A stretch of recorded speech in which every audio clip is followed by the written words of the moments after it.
안녕하세요. 수요예배 나오신 모든 분들을 주님의 이름으로 환영합니다. 우리가 계속해서 이번 달에 고린도전서 말씀을 함께 나누고 있습니다.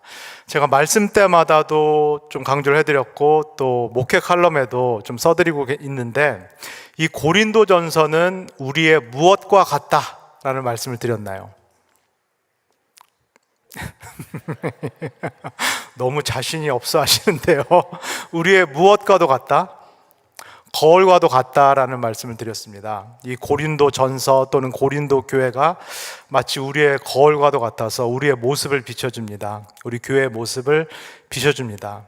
이 고린도 전서에 등장하고 있는 고린도 교인들이 단지 1세기에 살았던 그 사람들이 아니라 사실은 우리의 모습, 또 우리 교회의 모습을 이렇게 비춰주는 그런 역할을 하고 있습니다.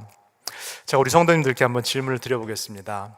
우리 성도님들은 거울을 보실 때 어떤 기대가 있으신가요? 거울을 보실 때 왜 웃으시나요? 거울을 보실 때 어떤 기대와 소망을 가지고 보시나요? 어떠신가요? 젊었을 때는 우리가 다 기대가 있었습니다. 젊었을 때는 다 소망이 있었습니다. 그리고 거울을 보면서 이런 생각을 다 했습니다. 좀 괜찮은데? 볼만한데? 괜찮은데? 잘생긴 것 같은데? 예쁜 것 같은데? 이런 생각, 이런 느낌을 우리가 다 가졌습니다. 우리 교회 참 어르신들이 많으시기 때문에 제가 나이를 이야기하는 게 늘 참 외람되고 송구한데, 오늘이 제 생일입니다. 그래서 만으로 제가 딱 50이 됐습니다. 그래서 저도 사실은 이제는 거울을 볼 때 별 기대는 없습니다. 거울을 봤을 때 뭐 잘생긴 사람이 있으리라 그런 기대가 사실은 없습니다. 거울을 볼 때는 그래도 거울은 매일 보니까 익숙한데, 우리 성도님들도 저와 비슷하신지 모르겠습니다. 가끔 제가 찍힌 사진을 볼 때, 또 어르신들이 많은데 죄송합니다. 제가 찍힌 사진을 볼 때 제가 나이를 먹었구나, 제가 늙었구나 라는 이런 생각을 하게 되는 경우가 있습니다. 우리 성도님들은 좀 어떠신가요? 이제 거울을 보는 것이 그렇게 즐겁지가 않은, 유쾌하지가 않은 것이 사실입니다. 그리고 거울을 통해서 사실은 적나라한 우리의 현실, 내 모습을 바라본다는 것은 늘 어렵습니다. 우리가 병원에 갈 때 어떤 증상이 있어서 엑스레이를 찍거나 MRI를 찍을 때 늘 마음속에 두려움이 있는 것처럼, 병이 있으면 어떡할까, 큰 병이 있으면 어떡할까 두려운 것처럼, 거울을 직시한다라는 것, 직면한다라는 것은 누구에게나 힘든 일입니다. 그러나 고린도 전서라는 이 말씀, 이 거울의 시간을 함께 통과하기를 소원합니다. 왜냐하면은 거울을 보지 않고서는 우리의 본 모습을 볼 수가 없고, 우리의 본 모습을 보지 않고서는 회복도 없기 때문입니다. 회복도 없고 치유도 없고 구원도 사실상 없기 때문입니다. 그래서 이 고린도 교회라는 거울 시간을 통과하면서 우리를 볼 수 있는 그 용기가, 그리고 하나님의 치유와 회복을 누릴 수 있는 그 기대가 우리 모두에게 있기를 소원합니다. 오늘 본문 함께 읽은 9장 11절에서 18절 이렇게 딱 끊어서 읽었는데, 사실은 이 본문은 고린도전서 8장부터 11장까지 이어지는 큰 단락, 큰 맥락 가운데서의 한 부분입니다. 어느 구절을 읽을 때도 마찬가지인데, 특별히 고린도전서 9장 오늘 본문도 이 8장에서 11장까지 이어지는 큰 맥락, 이 문단 가운데서 읽어야 됩니다.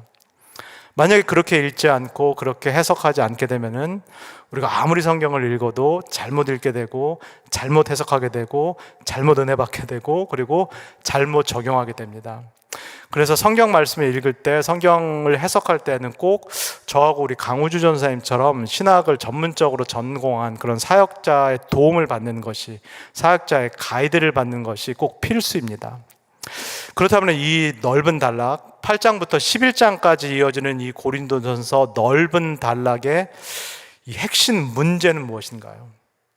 이 고린도전서 앞장에도 여러 가지 문제들이 나왔는데, 사도 바울이 8, 9, 10, 11장 이 4장을 걸쳐서 이 할애에서 지금 다루고 있는 그 핵심 이슈가 정확히 무엇인가요?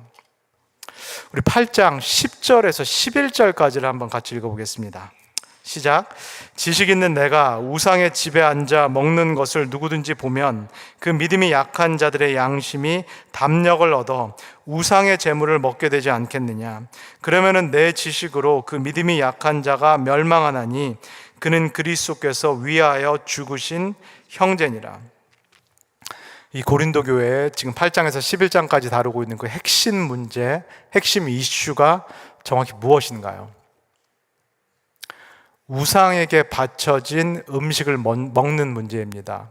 우상에게 바쳐진 이 이방 신전에서 제사 지낼 때 그때 사용됐던 그 음식을 이 고린도 교회 교인들이 먹을 수 있는가 없는가 하는 그 문제입니다. 제가 계속해서 우리 강 전사님과 함께 매일 만나를 통해서 또 설교를 통해서 말씀을 드린 것처럼 이 고린도 교회는 이 고린도 사회의 축소판입니다. 고린도 사회, 고린도 교회가 이렇게 따로따로 있는 것 같은데 사실은 고린도 사회의 그 모습을 이 고린도 교회에 그대로 옮겨 놓았다라고 해도 과언이 아니겠습니다. 이 고린도 교인들 사실은 다 이방인들이었는데 이 사람들이 예수 그리스도를 나름대로 믿었다, 복음을 들었다, 그리고 고린도 교회 안으로 다 들어왔다. 스스로는 매우 자신들이 신령하고 영적인 사람들이다라고 그렇게 생각을 합니다. 그런데 사도 바울의 눈에 비친 이 고린도 교회 성도들의 모습은 어떠한가요? 여전히 아니올시다라고 사도 바울이 이야기를 하고 있습니다. 세상에 살던 방식 그대로 교회 안으로 들어와서 그 방식대로 살아가고 있는 이 고린도 교회 성도들의 모습. 바울의 가르침, 복음을 들었지만 자신들 마음대로 해석하고 자신들 마음대로 적용을 하고 있는, 한마디로 말해서 믿고 싶은 대로 믿고 그리고 살고 싶은 대로 사는 사람들이 이 고린도 교인들이다라고 이야기를 합니다. 사도 바울과 같은 걸출한 신학자요, 또 사도가 이 교회를 개척했고 목회를 하고 있음에도 불구하고 여전히 자기 소견대로 믿고 그리고 여전히 자기 소견대로 행동하고 사는 사람들이 많이 모여 있는 교회, 이 교회가 바로 고린도 교회인 것입니다. 그리고 이 고린도 교회도 마찬가지로 사회 계층이 있는데 상류층 계층 사람들도 들어와 있습니다. 밖에서 고린도 사회에서 성공했고 명예를 갖고 있고 부를 갖고 있는 이 상류층 사람들도 이 교회 안에 제법 있습니다. 특별히 이 상류층 사람들이 사실은 교회에 한쪽 발을 걸치고 있고 그리고 세상에 한쪽 발을 걸치고 있습니다. 교회도 한 다리 그리고 세상에도 한 다리, 일종의 종교적인 양다리를 걸치고 있습니다. 이 종교적으로 다리를 양쪽으로 걸치고 있는 이 정도가 어느 정도냐면은 이 정도입니다. 이 사람들이 주일날 다 교회에 모입니다. 저희가 주일 예배 시간에 다 교회에 모이는 것처럼 고린도 교인들도 다 주일날 교회에 모입니다. 그리고 예배를 마치고 문을 열고 세상 밖으로 나갑니다. 그리고 주중에 이 교인들이 어디로 가나요? 이방 신전으로 갑니다. 이 고린도 교인들이 이방 신전으로 가서 거기서 이방인들과 같이, 그리스도인이 아닌 사람들과 같이 제사를 지내고 그 제사, 이 우상에게 바쳐진 그 음식을 이 사람들과 함께 나누어 먹습니다. 이 고린도 교인들이 왜 이렇게 할까요? 21세기 우리와 별반 다르지 않기 때문에 우리가 충분히 이해할 수 있습니다. 이 고린도 교회 교인들이 왜 이렇게 할까요? 무슨 생활을 해야 되기 때문에, 사회생활을 해야 되기 때문입니다. 이 사람들도 다 생업이 있고 비즈니스가 있기 때문에 비기독교인들과 함께 이방신전에도 가고 이 비기독교인들과 함께 비즈니스를 해야 되기 때문에 이 사람들과 함께 제사를 지내고 이 사람들과 함께 이 우상에 바쳐진 음식을 나눠 먹는 일, 이 일들을 이 고린도 교회 사람들, 이 교인들이 하고 있는 것입니다. 우리도, 저도 그렇고 여러분들도 세상에서 다 살고 계시기 때문에 어떤 부분에는 충분히 공감할 수 있습니다. 어떤 부분에는 충분히 이해할 수 있습니다. 우리가 칼로 무자르듯이 그렇게 쉽게 재단할 수는 없다라는 거, 우리가 세상을 살면서 어느 지점에서는 우리가 타협을 할 수밖에 없다라는 것도 저 여러분들이 세상을 다 살고 있기 때문에 납득할 수 있는 그런 부분입니다. 근데 지금 이 고린도 교인들의 이 이중 생활은 그 정도를 넘어섰습니다. 선을 넘어섰습니다. 자신들이 하고 있는 이 종교적인 이중생활, 종교적인 양다리를 스스로 정당화하는, 스스로 면죄부를 주는 어떤 그 수준까지 나아간 것입니다. 그래서 사도 바울에게 이렇게 말합니다. 나는 예수 그리스도를 믿었소. 나는 그래서 율법으로부터 자유하오. 나는 율법을 지킬 모든 의무에서부터 자유하오. 나는 어떤 음식도 다 먹을 수 있어. 심지어는 이방신전, 우상에게 바쳐진 그 제사 음식을 먹어도 나는 자유롭소. 내 신앙 양심에는 아무것도 거리낌이 없어. 이렇게 믿고 싶은 대로 믿고 살고 싶은 대로 사는 이 고린도 교인들, 이런 고린도 교인들에게는 사실은 안타깝지만 올바른 말씀을 전해도, 올바른 설교 말씀을 전해도 효과가 별로 없습니다. 어떤 말씀을 전해도 자신들이 원하는 방식대로 듣고 해석하고 적용하기 때문에 사실은 이런 분들에게는 답이 없습니다. 젊은 사람들이 표현하는 대로 노답입니다. 이런 사람들이 그러나 교회 안에 많아지면은 어떻게 될까요? 고린도 교회라는 한 교회가 있는데 이런 성도들, 사실은 이중생활을 하고 있고 그리고 자신의 이중생활을 정당화하고 있는 이런 사람들이 교회 안에 많아지면은 어떻게 될까요? 이런 사람들이 이런 교회는 더 많아집니다. 시간이 가면서 이 증상이 전염병처럼 퍼지면서 이렇게 생각하는 사람들이 이 교회는 많아집니다. 그러면 이런 현상이 장기화되면 어떻게 될까요? 이 교회에 어떻게 될까요? 두 가지 연결된 현상이 일어납니다. 고린도 교회에 일어난 현상입니다. 첫 번째, 교회의 기준이 낮아집니다. 교회의 영적인 기준 그리고 영적인 수준이 낮아집니다. 이 안에서 자신의 마음대로, 믿고 싶은 대로, 살고 싶은 대로 그렇게 사는 사람들이 들어오고 이 사람들이 그저 자유롭게 방임이 되는, 방목이 되는 그런 현상이 일어나면서 교회 전체의 기준 그리고 영적인 수준이 내려가게 됩니다. 이게 첫 번째 현상입니다. 그리고 이 첫 번째 현상은 반드시 두 번째 현상과 결과와 이어지게 되어 있습니다. 이렇게 되면은 이제 반대로 건강한 성도들이 이 교회는 떠나게 됩니다. 이제는 건강한 성도들, 정말로 올바로 말씀을 듣기를 원하는 성도들, 올바로 들은 말씀을 새기고 그렇게 살고자 하는 사람들, 정말로 말씀을 붙들고 이중생활이 아니라 그리스도의 제자로 치열하게 살기를, 그런 영적인 훈련을 받고자 하는 그런 성도들은 이런 교회에 오래 있을 수가 없습니다. 왜냐하면 이 교회에 오래 있다가는 자신도 시험에 들지 모르기 때문입니다. 자신도 언젠가는 동화가 될지 모르기 때문에, 그리고 그 영적인 필요가 채워지지 않기 때문에, 만족이 되지 않기 때문에 결국에는 건강한 사람들이, 올바른 사람들이 이 교회를 떠나는 현상이 일어날 수밖에 없겠습니다.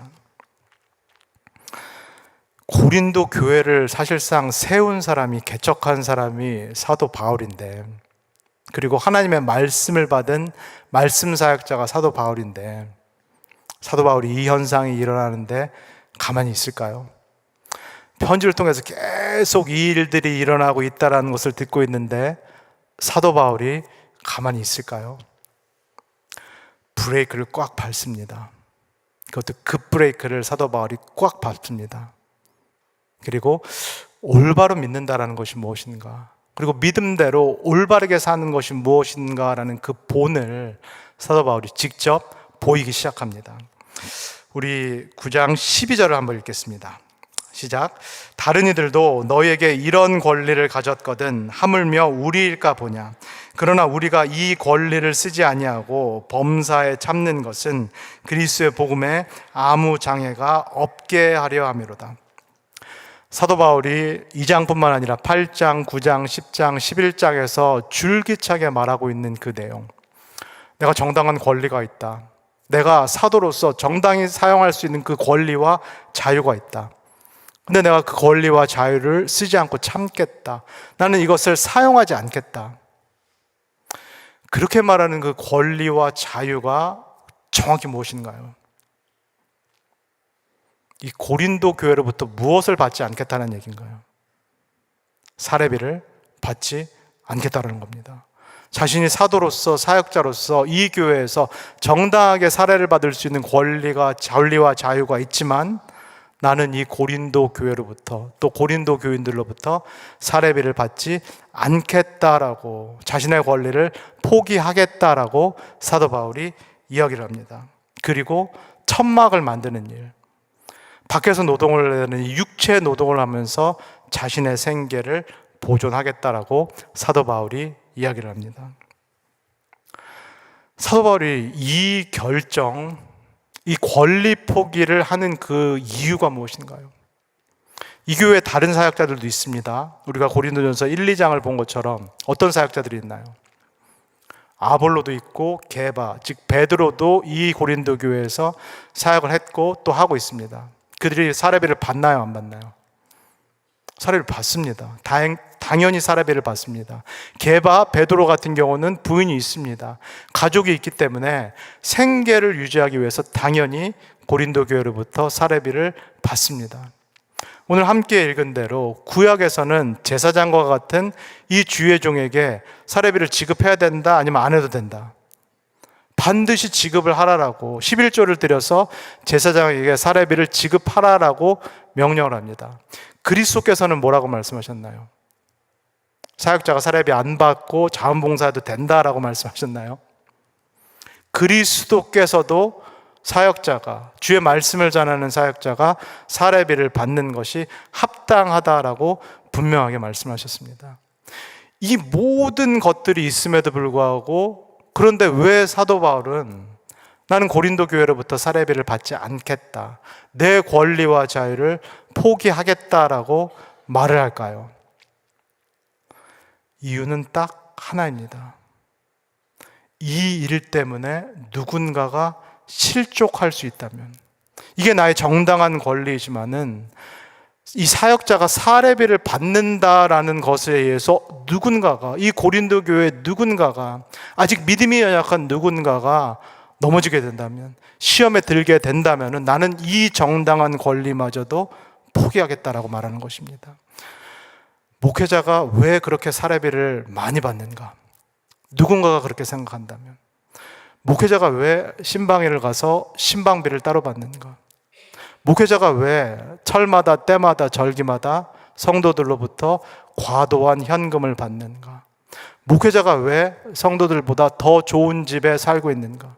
목회자가 왜 성도들보다 더 좋은 차를 타고 다니는가?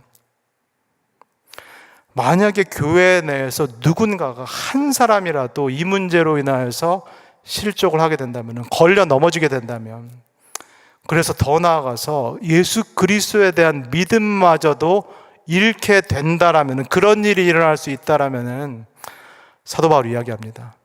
난 포기한다. 나는 이 모든 권리를, 내가 사역자로서 정당하게 누릴 수 있는 모든 권리와 자유를 내려놓는다. 우리 성도님께서 아시는 것처럼 저는 설교에서 제 이야기를 하는 것, 제 자신에 대한 이야기를 하는 것을 극도로 조심하고 극도로 경계를 하는 편입니다. 그런데 제가 담임 목사가 됐기 때문에 이 말씀은 우리 성도님들께 꼭 드려야 될 것 같습니다. 앞으로 절대로 저에게 신방비를 주시면은 안 되겠습니다. 무슨 일이 있어도 제가 신방을 갔다라고 해도, 우리 강전사님하고 제가 신방을 갔다라고 해도 저에게 절대로 신방비를 주셔서는 안 되겠습니다. 저는 받은 신방비를 교회에 헌금을 합니다. 그리고 작년에, 그리고 올해 철마다, 예를 들면 추수감사, 성탄, 새해 저에게 선물을 주신 분들도 많이 계셨고 또 현금을 주신 분들이 계셨는데, 너무 죄송합니다. 제가 그 모든 현금을 교회에 헌금을 했습니다. 앞으로도 저에게 우리 성도님들이 마음을 담아서 현금을 주시면, 캐시를 주시면은 저는 무조건 교회에 헌금을 합니다. 그게 제 원칙입니다. 그게 제 신앙 양심에 걸리기 때문에 저는 성도님들께 선물은 받을 수 있어도 절대로 현금은 받을 수 없습니다. 제가 마음을 받고 그 현금은 교회에 전액 헌금을 제가 하겠습니다. 누구도 저 때문에, 제가 그것을 받을 수도 있고 뭐 그렇게까지 하냐라고 말씀하시는 분도 계실지 모르겠는데, 그러나 한 분이라도 이런 일들 때문에 실족을 하게 된다면, 한 분이라도 걸려 넘어질 수 있고 한 분이라도 그리스도에 대한 믿음을 잃게 되신다라고 하면은 사역자가 마땅히 이 권리, 이 자유를 포기하는 것이 옳다라고 믿습니다. 그리스도를 우리가 믿었기 때문에 나는 영적으로 자유를 누릴 수 있다. 나는 내 마음대로 할 수 있다. 그것이 우상 숭배를 하는 일이든, 이 신전에 가서 제사를 지내는 일이든, 그 음식을 함께 나누어 먹는 일이든, 어떤 일이 되었건 간에 나는 영적으로 자유하다. 내 신앙 양심에는 거리낌이 없다. 이렇게 말하는, 사실은 이것은 자유가 아니라 방임이요 방종인데, 이렇게 말하는 고린도 교인들을 향해서 사도 바울이 이렇게 얘기를 합니다. 우리 16절에서 17절까지를 읽겠습니다. 시작. 내가 복음을 전할지라도 자랑할 것이 없음은 내가 부득불 할 일임이라. 만일 복음을 전하지 아니하면 내게 화가 있을 것이로다. 내가 내 자의로 이것을 행하면 상을 얻으려니와 내가 자의로 아니한다 할지라도 나는 사명을 받았느니라. 바울이 사도로서 자신이 누릴 수 있는, 하나님께서 법으로 제정하신 이 정당한 권리, 정당한 자유를 누리지 않겠다라고 그렇게 선언하는 그 한 가지 이유, 그것은 복음의 걸림이 되지 않기 위하여, 그리고 이 소명, 복음을 전하는 이 소명은 자신이 선택한 것이 아니라 하나님께서 부여해 주신, 위임해 주신 사명임을 믿고 있기 때문입니다. 만약에 이것이 사도 바울이 스스로 선택한 것이라면, 만약에 어떤 직업처럼 사도 바울이 스스로 선택을 했다라면은 사도 바울이 이렇게 말합니다. 나도 페이를 받을 것이다. 나도 사례비를 받을 것이다. 내가 좋아서 직장을 선택했기 때문에 그 일에 대한 대가와 보상을 내가 사례비로 받을 것이다 라고 이야기를 합니다. 그런데 바울이 지금 무엇이라고 말하나요? 이 소명, 이 사명을 자신이 선택했다라고 말하나요? 그렇게 말하지 않습니다. 자신이 선택한 것이 아니라 하나님께서 바울을 사도로 부르셨고 복음을 전하는 일을 위임하셨다, 맡겼다라고 말씀합니다. 바울이 자신이 좋아서 지금 목회를 하고 있는 것이 아니다라고 말씀하고 있는 것입니다. 자신이 행복하고 자신이 기쁘고 목양하는 것이 좋고 그래서 그에 합당한 사례비를 받아서 행복하다라는 이야기가 아닙니다. 이 믿고 싶은 대로 믿고 행동하고 싶은 대로 행동하고 영적으로 미성숙하고 훈련이 전혀 안 돼 있는 이 고린도 교회 교인들을 자신이 지금 기뻐서 즐거워서 사역을 하는 것이 아니다라고 말합니다. 이유는 딱 한 가지다. 누가 시키셨기 때문에? 하나님께서 시키셨기 때문에, 하나님께서 이 사역을 나 사도 바울에게 맡기셨기 때문에 나는 이 사례비를 받지 않고도 이 복음 전파를 위해서 내가 아낌없이 하나님을 위해서 이 사역을 감당하겠다. 이 사도 바울의 신앙적이고 그리고 실존적인 결단인 것입니다. 사랑하는 우리 오렌지가 난 교회 성도 여러분, 말씀 마치면서 제가 딱 한 가지 질문만 우리 성도님들께 드려보겠습니다. 우리 성도님들은 고린도 교회 교인들 같은 교인들이신가요? 아니면 성도들이신가요? 교인과 성도의 가장 결정적인 궁극적인 차이가 무엇인가요? 이 고린도 교인들과 같은 교인과, 소위 말해서 멤버십을 갖고 있는 교인과 멤버십을 뛰어넘는 성도의 가장 궁극적인 차이는 무엇인가요?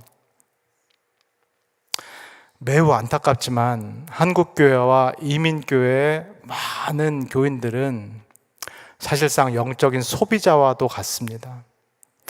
다 교회에 어떤 이유들, 바라는 바, 조건들이 있어서 오신 분들이 많은 것이 우리의 현실입니다.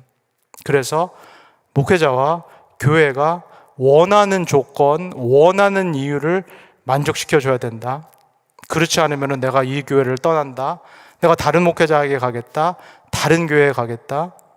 그리고 그것도 안 되면 심지어는 내가 하나님을 떠나겠다, 신앙을 버리겠다라고 그렇게 생각하시는 분들도 계신 것이 사실은 현대 교인들의 자화상이 되겠습니다. 그렇다면 누가 이 명목상의 교인들과 다른 진정한 성도일까요? 누가 참된 성도일까요? 누가 하나님으로부터 부름받은 거룩한 성도일까요? 사도 바울과 같은 사람이 진정으로 하나님으로부터 부름받은 거룩한 성도일 줄 믿습니다. 하나님, 그리고 예수 그리스도, 그리고 복음을 위해서라면은 자신의 정당한 자유, 자신의 정당한 권리마저도 기꺼이 포기할 수 있는 사람. 교회 공동체 안에서 자신이 하는 그 말, 자신이 하는 그 행동, 자신이 절제하지 못하는 그 감정, 자신이 통제하지 못하는 그 삶으로 인하여서 교회에 누군가가 실족할 수 있다라면, 누군가가 시험에 들 수 있다라면, 누군가가 상처를 받고 그리스도에 대한 믿음을 버릴 수 있다면은 내가 내 자신을 절제하겠다. 내 입을 절제하겠다. 내 혀를 절제하겠다. 내 행동을 절제하겠다. 그리고 내 삶을 내가 훈련하겠다. 그렇게 결단하는 사람들이 참된 성도일 줄 믿습니다. 저 여러분들은 교인들인가요? 아니면 성도들인가요? 이 시간에 들은 말씀을 기억하면서 한번 결단을 하면 좋겠습니다. 내가 지금까지 교인으로서 살았다면, 멤버십을 가지고 교인으로 살았다면은 이제부터 내가 성도로 살겠다. 이제부터 내가 사도 바울과 같이 한번 살아보겠다. 그래서 하나님과 그리스도와 복음을 위하여서 나의 권리, 나의 자유를 제한하는 삶을 살겠다. 이 교회 공동체 안에서 나로 인하여서 시험을 당하거나 실족하는 사람이 없도록 내가 누릴 수 있는 그 자유, 내가 누릴 수 있는 그 권리를 스스로 제한하겠다. 이 밤에 이렇게 결단할 수 있는 그 용기와 권리를 포기할 수 있는 그 참된 자유를 누리시는 우리 모든 성도님들 되시기를 주 예수 그리스도의 이름으로 간절히 소원합니다. 다 같이 기도하겠습니다. 사랑해 주님, 오늘 고린도 교회 이 말씀을 통하여서 또 사도 바울의 이 본을 통하여서 마치 거울과 같이 우리의 자신을 돌아보기를 원합니다. 하나님 아버지, 우리가 오랜지 가나안 교회에서 교인으로 살고 있는지, 아니면 이 교회에서 참된 성도의 삶을 살고 있는지 우리 자신을 돌아볼 수 있도록 우리를 축복하여 주시옵소서. 마치 멤버십을 가지고 내가 서비스를 누려야겠다라는 생각을 가진 그런 교인의 자리, 내가 이 안에서 나의 최대의 자유와 최대의 권리를 누리겠다라는 그 교인의 자리에 우리가 머무르지 않도록 우리를 붙잡아 주시옵소서. 이제는 그 자리를 떠나서 성도의 자리로 옮겨가기를 원합니다. 거룩한 부르심을 받은 성도의 자리로 우리가 옮겨가기를 소원합니다. 이 공동체 안에서 하나님과 그리고 지체들을 위하여서 나의 자유와 나의 권리를 기꺼이 제한할 수 있는, 나의 권리를 포기할 수 있는 그 자유의 자리에 이를 수 있도록 우리 모두를 축복하여 주시옵소서. 감사를 드리며 예수님의 이름으로 기도합니다. 아멘. 주기도문 하심으로써 예배 마치도록 하겠습니다. 하늘에 계신 우리 아버지여, 이름이 거룩히 여김을 받으시오며 나라에 임하옵시며 뜻이 하늘에서 이룬 것 같이 땅에서도 이루어지이다. 오늘날 우리에게 일용할 양식을 주옵시고 우리가 우리에게 죄 지은 자를 사하여 준 것 같이 우리의 죄를 사하여 주옵시고 우리를 시험에 들게 하지 마옵시고 다만 악에서 구하옵소서. 나라와 권세와 영광이 아버지께 영원히 있사옵나이다. 아멘.